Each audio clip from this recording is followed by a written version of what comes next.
G'day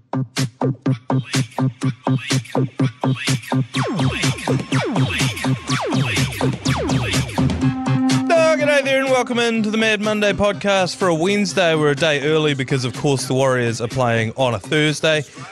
But nothing's changed. We are, as always, brought to you by 4 and 20 Pies, the perfect at-home snack for watching rugby league on ANZAC Day. Don't forget to jump in the Mad Monday Munters group, which is live on Facebook, and some heated discussions going on every time a team list is posted, such as the one that was posted yesterday. SuperCoach is back for 2024. If you're not in the group already, the group code is 287823, but it's in the Facebook group, so go and find that.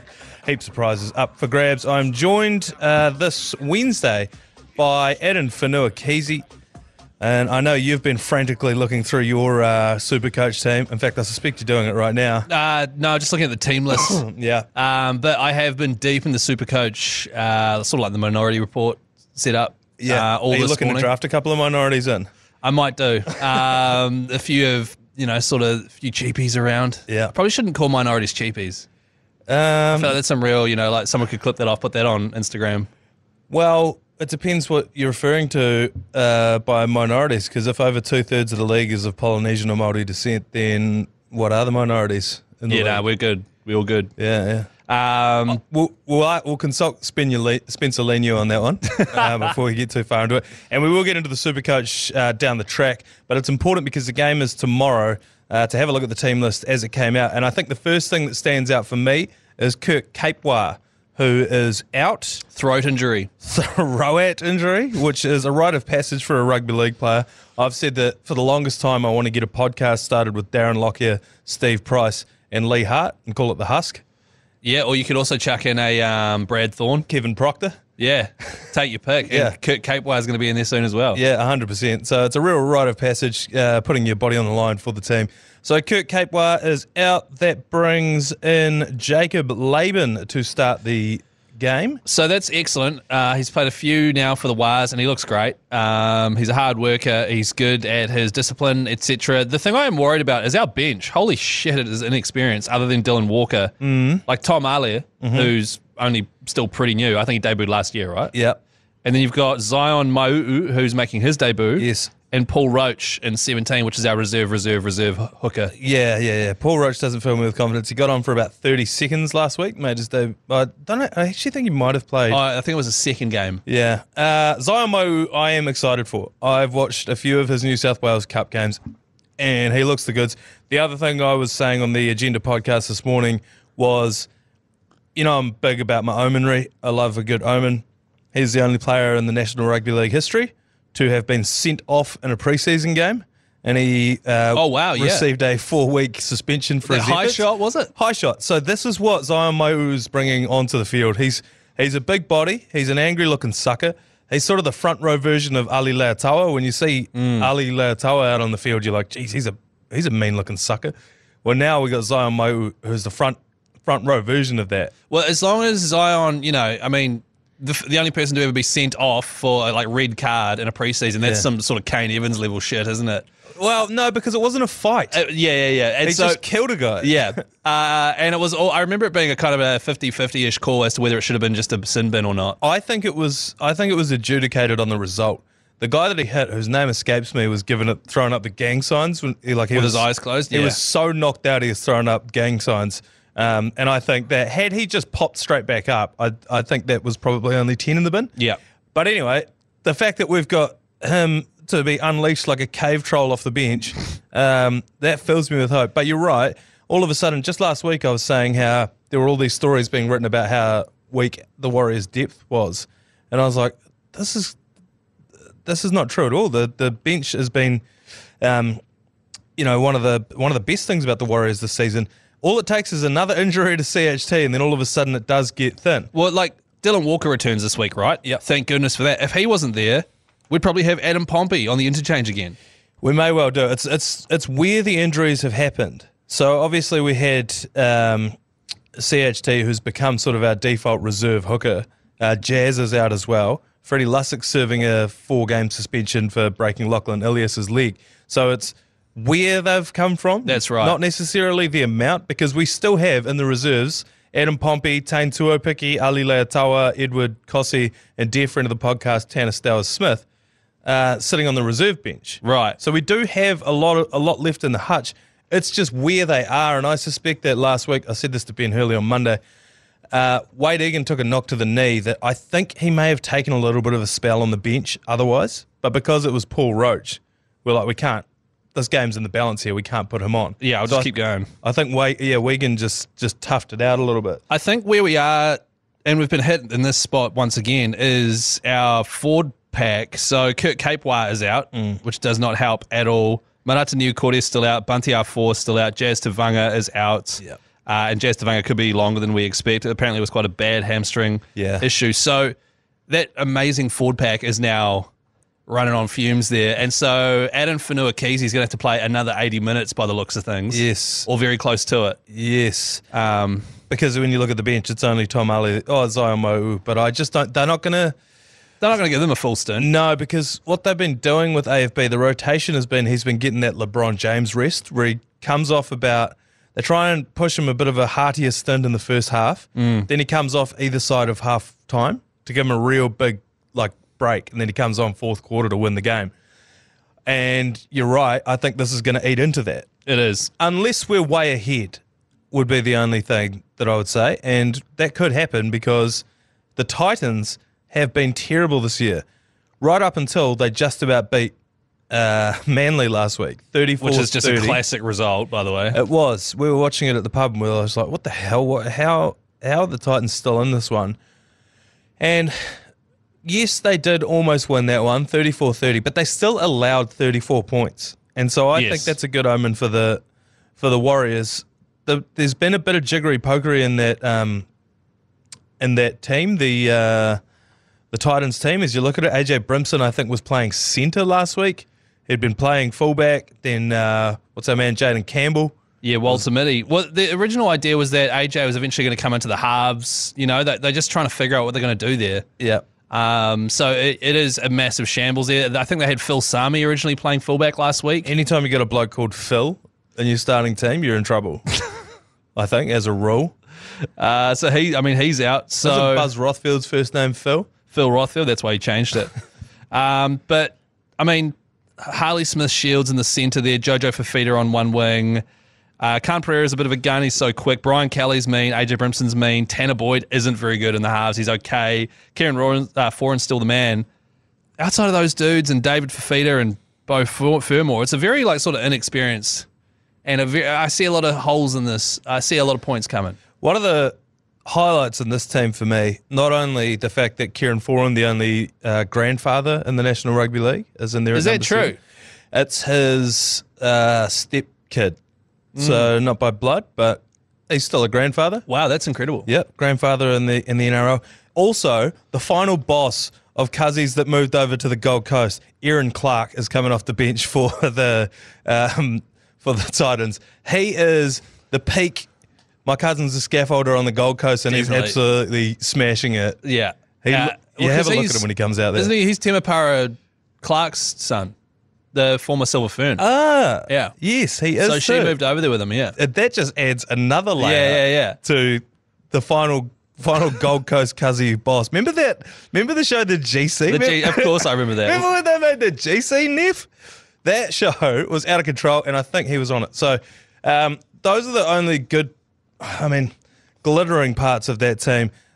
The Titans have been atrocious this year, not least of all because David Fafita has been out. He's now back. Tino Fa'asua-Mala'awi's out. Gone for the season. Yeah. He's a big part of what they do. Jaden Campbell was a shining light in that he was one of those icing on the cake type players that they didn't need. That's not the kind of fullback that they need. It's exactly the same as when we had Reece Walsh. It's exactly the same as he's when too we had small. Reece Walsh.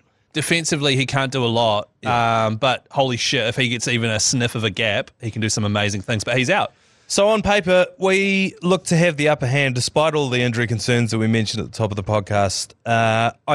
We were pouring through a few different bet options for this weekend. Just quickly, sorry, let me just jump in. Dave Fafita is starting for the Titans. He'd been coming off the bench the last few weeks. Yeah. So he's actually starting now. The team list is on the back of your rundown, by the way. I see you I keep Googling it. Battling away on your Google there. He is starting. And I dare say, and we might get to it when we get to the gambling odds, there could be something in that because, you know what? Bugger it. Let's do it right now. He is lining up against our debutant.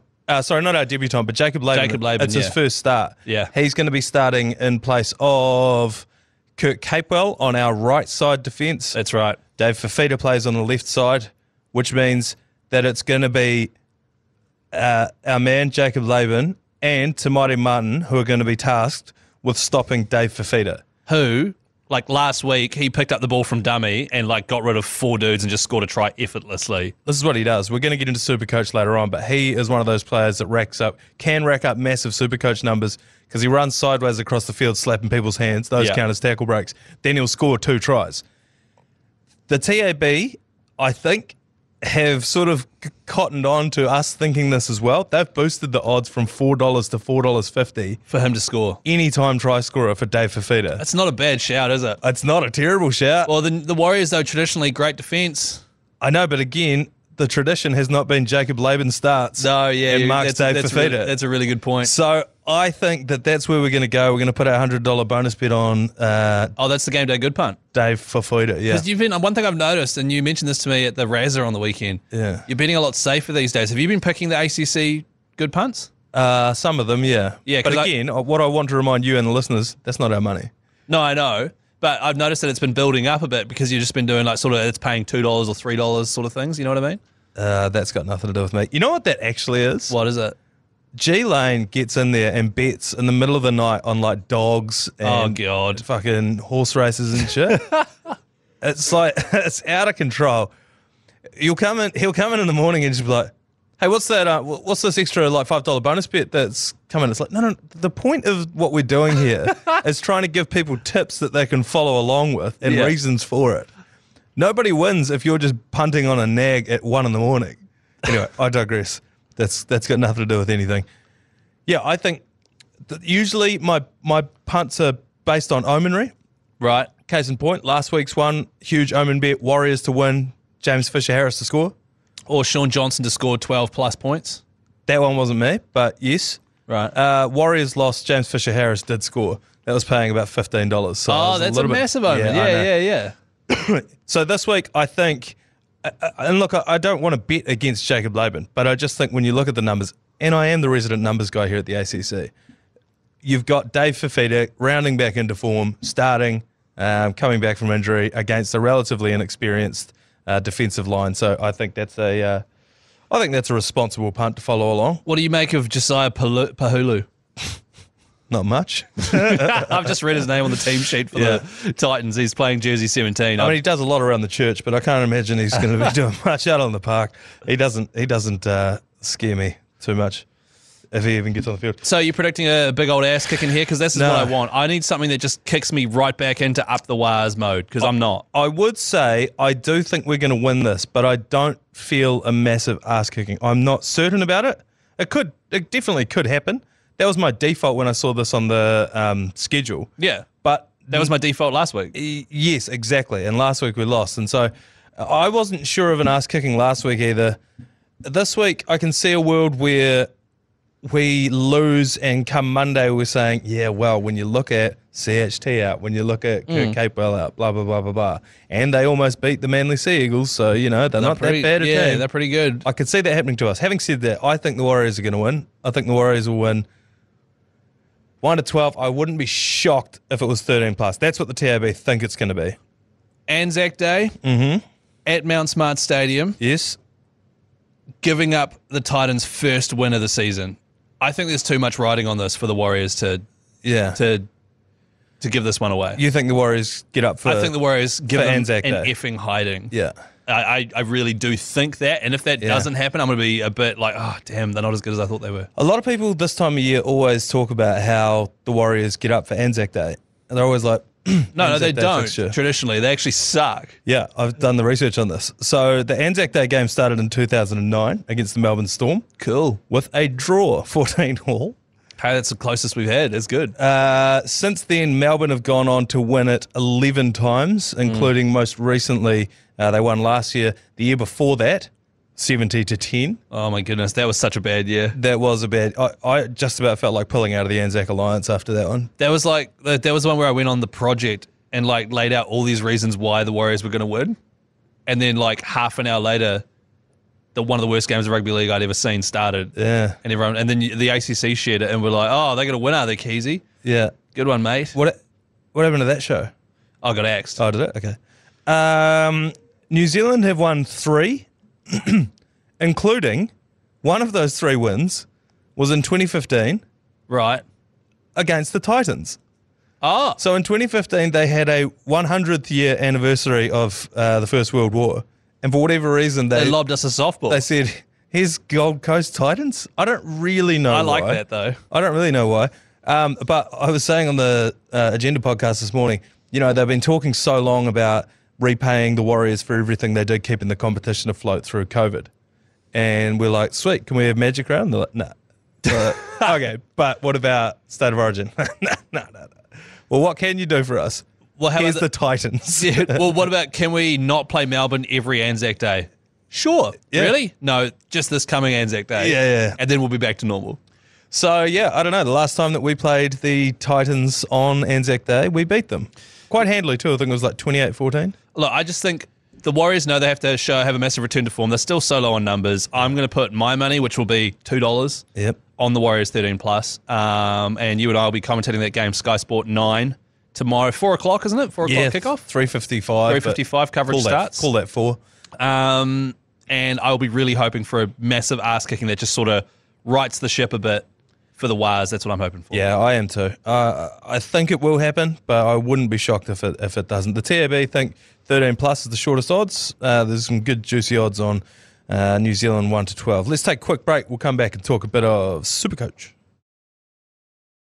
You just walked into the office before. Chris and me and Adam were just balls deep in our trades, our retrades, trades, our retrades. You're running a double monitor situation. On one, you had your SuperCoach website up. On the other, you had various people talking about SuperCoach. Yeah. I just come over from the Hodaki office where myself and Isaac, aka Stoner Lomu, was talking about SuperCoach with me. You know, so it's been very SuperCoach heavy the last hour. We actually, Adam and I got growled at by a person who sits next to us. You got a growling? Yeah, she hates when we talk about SuperCoach. Right. Because we talk about it quite a bit. Yeah. And she was just, she just snapped at and it was because it's boring, right? Because it's like numbers and like player names being lobbed around. Which, I got to be honest with you, is our job. And I got to be quite frank with her. I find spreadsheet chat pretty boring, if I'm honest. She's over there banging on about Microsoft Excel. She's and auto-summing. VLOOKUP formula in one cell that's looking up from a reference page. Like, I don't give a shit about that. All right, tell me if Fafita's going to go big this week. Just quickly, if you aren't playing NRL SuperCoach... What are you doing? What are you doing? But you've never played it before and you're thinking, the season started. Just start a SuperCoach account, pick a team, join the Mad Monday Munters group, 287823 is the code you chuck in. Yeah. Because let this year be your year. You learn how everything works. Don't start fresh. Like a few people out in the office have just started fresh and are learning, and they're already screwed for the year. They're never going to, but they're learning all these important things. So start now so that next year you can come out swinging. Yeah, and just wrap your head around the basics of it and try and climb the ladder, because there'll be a few dormant accounts in the Mad Monday League. Definitely. So you can, each week, don't look at whether you've scored bigger than everyone else. Just look at whether you can start climbing. That's right. Each week. But anyway, the biggest out and the top of the list so far today has got to be Kalen Ponga. He's out. He's out for at least 3 months. They're going to reevaluate, see if he needs surgery. He's done. He's done. So the Knights, I'm putting a big line through them. They are not doing anything this season. Everyone says Mitch Moses is the most important person to one team because he's out. The Eels are not doing very well. I think Ponga is another level above that. I think he is definitely easily the most important player to that team. Yes. I have Ponga. So if you're on some other weird planet where you didn't start with Ponga and you're obviously like SuperCoach illiterate, then this doesn't apply to you. But I have Ponga and Turbo, so I will have to change Ponga to someone. Who do you have? Yeah, I've got Turbo and Peppy. I didn't even have Ponga. You just told me he's out for the rest of the season, and I'm an idiot. It's all good there, fella. And that's To be honest, there are a few options. The main two is Reece Walsh and also the bloke you just mentioned. Who's in my team already, yeah. Ryan Pappenhausen, who I wouldn't go near. Nah, just joking. So Reece Walsh is 616K. Yeah, so you're making a bit of coin there, aren't you? You're making coin. He doesn't have the goal kicking because he had the goal kicking for a bit because Adam Reynolds is coming back. However, the Broncos started with the hardest draw out of every team. He's had 1 try assist this year, just looking at his fantasy stats, and he's scored a whole lot of tries. But the Tigers are coming up, the Roosters, the Eels, Manly, Gold Coast, the Rabbitohs. Reece Walsh is going to add 200K to that price tag pretty damn easily. However, he probably is going to be playing Origin because Pong is now out. He would definitely be playing Origin, yeah. So in a few weeks, or when Origin starts kicking about, you are going to have to probably swap him out with another fullback. He is one option. The other option is the bloke you mentioned, which is Ryan Pappenhausen. How much is he? He is... I think he's slightly more expensive, but he's still 600 and something. 679. So he's a bit more expensive. His average is 69. And I think their draw softens up quite a bit now as well, Melbourne. Yeah. And he went to the bin the other night for something, so he's been a bit affected coming off the injuries. I think Pappy and Reece, you could flip a coin as to which one of those two you want. I think so too. I think that Ryan Pappenhausen, I think he's a bit more predictable in terms of stats. I think his floor and his ceiling are closer, but I think Reece Walsh's ceiling is higher. And his floor is way lower, His floor is way lower, yeah. But he's so good, Reece Walsh, that I don't think you'll see his floor very often. He might score you 20 points every now and then, but he's going to score you 100 plus most days. Yeah, but I also fall into I think he's a massive wounder, and so I probably don't want him in my team, which I know loses you games. No, I'm the same. SuperCoach. I don't want him on my team. So how about this for a smoky though, right?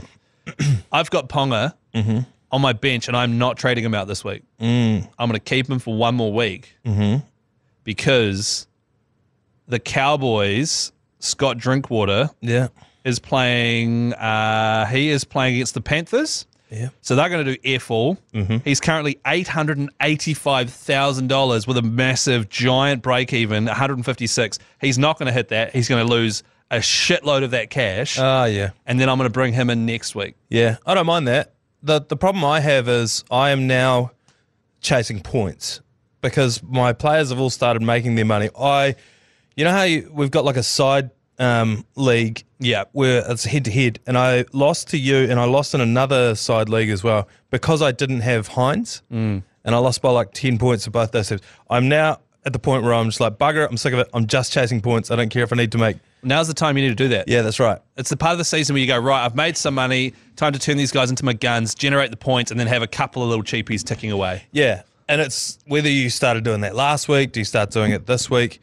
So the other big thing, if you're going to be chasing points, is, which I think is a great idea for you, if you personally, I mean, can sit a week out without having to make that trade, then it frees you up to fix some other things. Because the biggest one this week is... Cleary's back. Exactly. And so I've been waiting for Cleary for a long, long time. I think a lot of people have. Adam has actually been holding Cleary through this whole thing, which is big balls. 6 weeks, I think. Yeah, I hope that pays off. I mean, he's coming last in our little league there, but that's all good. 5 weeks because he had a bye. Oh, that's right. But I think come the pointy end of the season, you have to have Cleary. I think everyone listening to this needs to have Cleary this week, is what I think. And I also think, and I know this isn't you, everyone listening to this needs to have Hines as well. Those Hines two and are Cleary. lock and load. Like the first thing, and it hasn't been that good for Hines because Trindle's come in and they've changed the way they attack. But lock and load, Cleary and Hines is your first two people you pick when you start making your team. Yeah. And that has been how it's been for most of the probably last 4 years, I'd say. Well, because everyone's sort of getting a bit ho-ha on Hines, and they're like, oh, he's obviously not what he used to be. And then, boom, 130-something without even trying. I captained him, which was the difference. 142, yeah. 142. Yeah. So you just don't want a guy who can effortlessly get 142 and not have him because that is stressful. Yeah, that is. And it's going to be hard, particularly the way our league's set up because it's total points. Yeah. So the longer you don't have him. What are you going to do? Because you've got Sean Johnson and... Luke Brooks. Cool. Yeah. So which one of those two are you going to go to this week? I have been umming and ahhing, back and forthing it for so long because here's the other problem I have is my props. I have, for the longest time, just been riding Terrell May and just whoever the fuck I can fit in there. Oh, right. Which has been Sam Hughes. Yeah. And then my swing for the fences stupid idea was I'll bring Josh Curran in dual position front row forward as soon as he got that eligibility. Yeah. Plays for the same team as Sam Hughes. And my nuffy sitting on the bench is Puasa Famusili. Who sucks. Wow, he sucks at Supercoach. Also plays for the Bulldogs. Yes. So now my whole front row is out and I need a front rower and I'm sick of every week having to deal with front row. So I am trading, this is the problem I have. I can now trade Brooks and one of those front rowers in for either Cleary and like a Sam Fainu, or I can go Hines and add in Whenua Blake. How about this? Because I know we were talking about this. You were saying if you do Hines and Whenua Blake, you have exactly like $1,000 left. $1,000 left. Which I love because it's almost like it's meant to be. Yeah, and the other part of it is, and this is, I love my omenry, Braden Trindle, done for a DUI over the weekend. So he's going to be out. He's been dropped for this week. He could be out for a while. And drugs too. So it could be a wee while. DUI, driving under the influence. Oh, it's not necessarily alcohol. True. Yeah. I don't know if you knew that. But I was just thinking it'll be a longer sentence because it wasn't just alcohol. Yeah. So I don't know. I think if a DUI means more guaranteed points for Nico Hines, get him in. The problem is I've waited for 6 weeks to bring How about this? Cleary, and I could have just had Hines the whole time. How about this? So you have Terrell May starting in the front row. Mm-hmm. You cop an AE score this week and don't put another front rower in. Yeah. And you bring both Hines and Cleary in. Is there a world where you could do that? Because that is what I would do. Yeah, I don't mind that. This is the thing, and I was discussing this in the office today, was I'm probably going to captain Johnson against the Titans. Oh, he's got another big price rise in him, yeah. And he's got another big price rise, and I genuinely think he's going to smack a big score on. So you're going to probably switch him soon anyway. That's right. So if I can go Johnson, captain him this week, and then eventually with an eye to flip him for Cleary, that's probably the way I'm going to play You'd still captain Johnson even with that Achilles news that came out? Yeah. Because the Achilles news was he carried it into the last game. Yeah, right. In which he scored 70. And that he's been carrying it 70 in a hiding where we looked like shit. Yeah, that's right. So against the Titans, if we play well. Yeah, that's right. I think if it was bad, you bin him. Okay. Okay, as long as, everyone needs to try really hard to get both Hines and Cleary into their team from now, this week, if possible, and maybe next week, because they are going to be the two best scoring players in Supercoach. Yeah.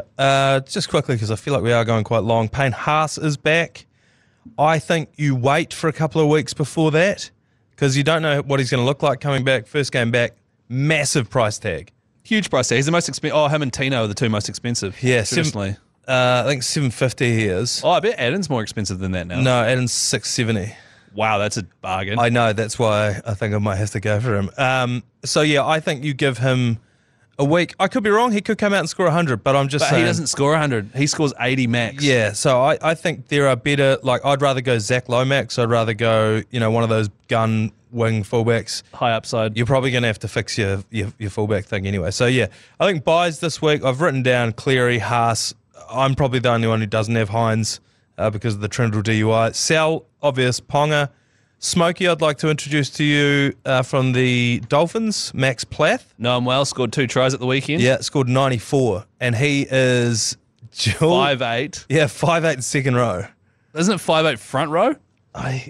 Second row it is? Okay, yeah. Because, he looked excellent. My issue with him is I think Flegler's out and Connolly Limwelu is coming back soon. I just worry that you bring him in and he'll be pretty good. He's never going to score 2 tries again. This is just my brain and how I think about stuff. I know what you mean, but he has a negative break even. He'll make some cash. Has dual position, and it seems, at least for the meantime, a fair bit of job security. Like they need to have him out on the field because he can play so many different positions. So that would be my Smokey. What are your trades this week? My trades this week, and it's very similar to you. I knew it was a good idea when the change I have is $400. Yeah. And I had a lot of coin to play with. So Cleary's coming in, and I had Hines and Brooks in my halves. Yeah. And I was like, right, Brooks to Cleary. Yeah. Done.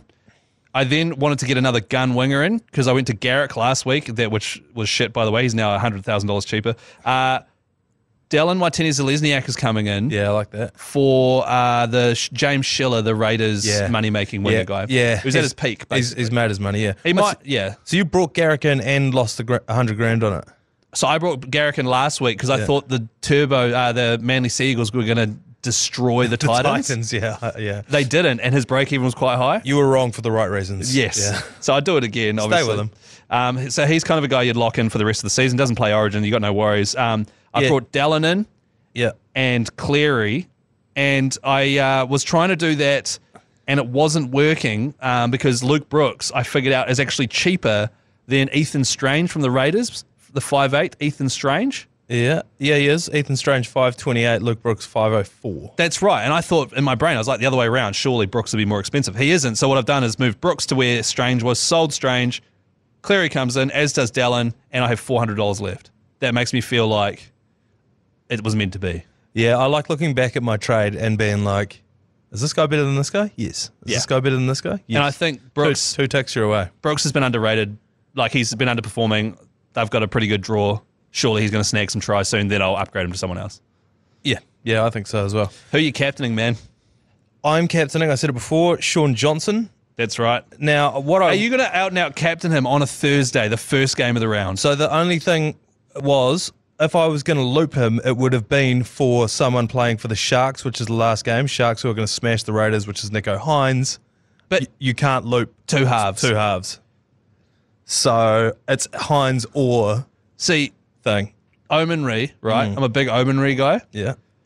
They're playing first in the round. You vice captain Sean Johnson. Your flag bringing in a prop, which means you're guaranteed to have an AE anyway. You've got a free shot at that vice captain loop. Free loop by just free loop shot captaining one of those the Bulldogs players. That's just where my brain is at. And I've got Mulitalo. And you've got Mulitalo.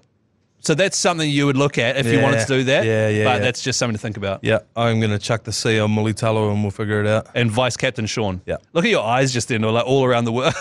It went back into his head trying to figure out the logistics. Because what it is I generally, as a rule, don't do the VC loop because the amount of times I've forgotten to do it right before the end. Yeah, and it's screwed, yeah.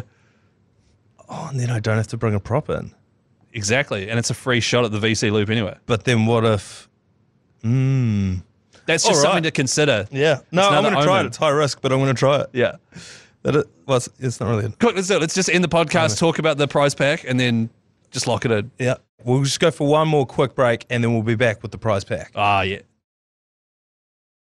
All right, we were going to knock it on the head, but we've got some late breaking news as we've gone to record here. So just quickly, the 4 and 20 4-pack prize pack is on. You're going to need to get in very quick for this. We're going to email them to you, but we've got tickets to tomorrow's game, Warriors v Titans, April 25th at Go Media Stadium, Auckland.